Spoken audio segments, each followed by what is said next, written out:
Hi everyone, we made it to another Friday, so I hope you're hanging in there. I know that at this point the semester really starts picking up, so just really stay on top of your work, give yourself a clear schedule, make sure you're taking a look at all of your classes at the beginning of the week, Sunday or Monday, so that you can kind of plan out what you've got going on in the week ahead.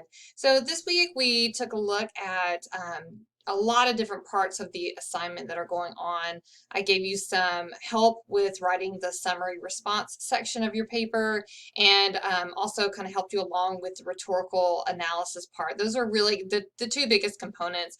There is that little compare and contrast piece at the end where you need to read another article that's related to it. So just make sure you're putting a lot of focus though in those first two sections, since those are really critical pieces of the puzzle. They show me that you're able to read carefully, that you understand that arguments have to be carefully constructed, especially if you're going to get other people to listen to you, and that you need to have the skill of being able to accurately summarize what an author is saying, and then formulate a clear opinion about that you're able to express yourself in that way. So those are kind of the goals. I also had you watch a TED Talk this week that looked at the idea of argumentation, since this class is about forming and building arguments. I wanted to read a few things that I saw from the discussion board this week. Someone said, I think one thing that gets me while in an argument is the tone the opposing side uses and word choice. Once people sound angry or try to dumb you down is when I find myself getting upset. Another person said, I think if the argument is just yelling and shouting, the main point isn't really getting across. And I think that yelling and shouting also kind of applies to online arguments too, right? Where you feel that the tone is just off. And I think that's something to remember as you go through this class, is that, no one is going to listen to your argument if you are being condescending, or if you are not really respecting someone else's their right to have a different opinion, and you're not going to change anyone's mind if you approach it in that way. So it's a really it's tricky. The argumentation is really difficult to do, but I like how this person is saying that, you really need to try at some point to not just win, but actually become a more enlightened person. And I think that is a really mature way to approach an argument. And that's even what someone said in the discussion board. They said, I guess you could say I'm a good loser, but only because I've matured over the years. And someone else said, depending on the situation, I'm a good loser. The reality is most people are pretty terrible at losing, because they only see arguments as winning and losing, versus trying to become more informed.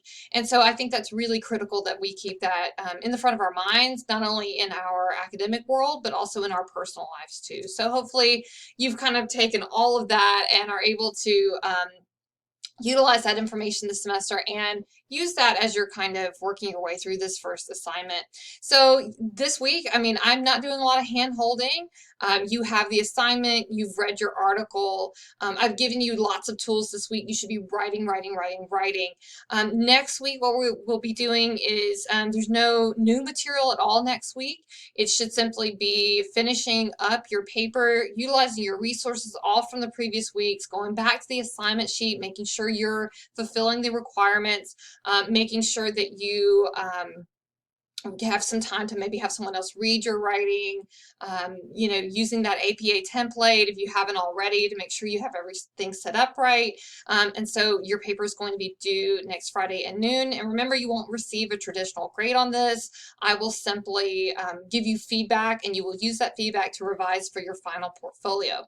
Next week, I'm going to offer an optional Zoom on Wednesday from 11 to 11:30. If you have any questions about the opposing viewpoint assignment before we turn it on Friday, you're welcome to pop in and just say hello.